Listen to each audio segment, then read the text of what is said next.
কমলিনীকে challenge করলো পার্বতী। তবে কি এবার নায়িকা বদল? নতুন স্ত্রী হিসাবে পার্বতী আসছে। তবে কি এদের জীবনের গল্প নিয়ে সিরিয়াল এগোবে? কিন্তু কমলিনী না থাকলে গল্প এগোবে না। কেন বলছেন দর্শকরা? প্রতিদিন ধুমধুমার পর্ব।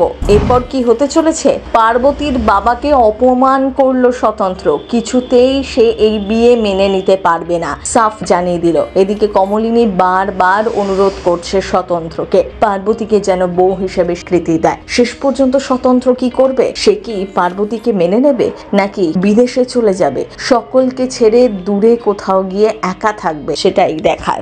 আগামী পর্বে কি হবে জানুন টিভির আগেই। নতুন যদি পার্বতীকে স্বীকৃতি না দেয় তাহলে সে নিজেকে শেষ করে দেবে, এমনটাই জানায় স্বতন্ত্র। এদিকে নতুন জানিয়ে দেয় সে যদি বিদেশ চলে যায় তাহলে পার্বতী তার ঠিকানাও খুঁজে পাবে না, তখন তাকে একাই সারা জীবন কাটাতে হবে। এরপর পার্বতী বারবার নতুনকে নিয়ে যাওয়ার অনুরোধ করে, কারণ পার্বতীর বাবা এসেছে ফুলশয্যার তত্ত্ব নিয়ে। নিচে এসে নতুন সবার সামনে পার্বতীর বাবাকে জানায় এই বিয়ে সে মানে না। বন্ধ দরজার পিছনে পার্বতী নিজেই নিজের হাতে সিঁদুর পড়েছে, তাই বিয়ের কোনো মূল্য নেই নতুনের কাছে। এদিকে পার্বতীর বাবা তো এসব মানে বুঝতেই পারছে না। যদি বিয়ে না হয়ে থাকে তাহলে নতুন এতদিন চুপ করে কেন ছিল, সেই প্রশ্নই ওঠে বারবার। এদিকে সবাই বারবার নতুনকে বলে একবার যদি পার্বতীর সিঁথিতে সিঁদুর ওঠে তখন নতুন যেন সব স্বাভাবিকভাবে মেনে নেয়। কিন্তু এই বিয়ে মানতে নারাজ নতুন। মাঝখান থেকে বিপদে পড়ে গিয়েছে কমলিনী। সে কি করবে বুঝেই উঠতে পারছে না। পার্বতীকে বিশ্বাস করবে নাকি স্বতন্ত্রকে? যদিও সে নতুনকেই ভরসা করে, কিন্তু পার্বতীকেও ফেলে দিতে পারছে না।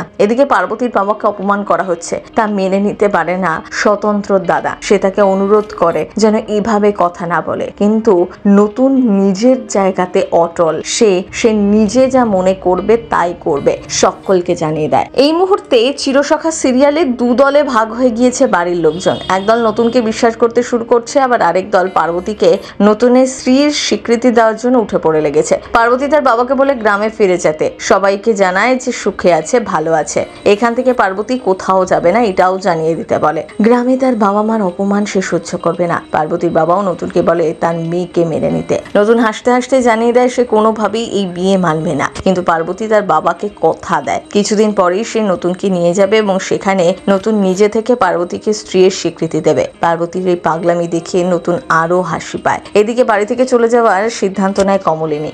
পার্বতী কোনো মতে কমলিনীকে বাড়ি থেকে যেতে দেয় না। এখন যে তাদের দুজনের লড়াই, সেটাই উপভোগ করবে বুবলাই আর বর্ষা। এরপর কি হয় সেটাই দেখায়। সিনে চক্কর ব্যুরো।